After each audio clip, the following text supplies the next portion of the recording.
Tak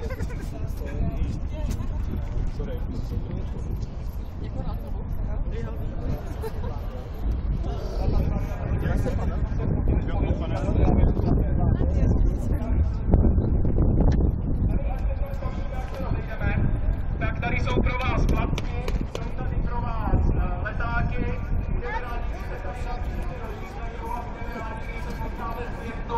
na některé z akcí, o kterých jsme mluvili na cyklodílně nebo třeba na cyklokyně.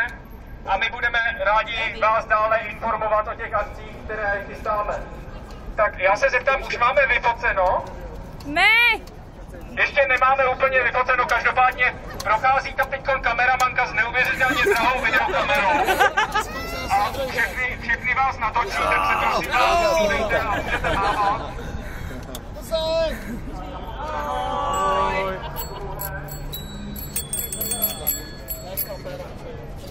To jo, to je dělo.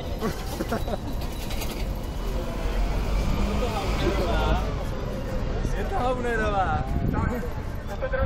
Velmi drahou videokamerou. Teď tam chtějí vidět další cyklisté, tak už je nás nejméně 30.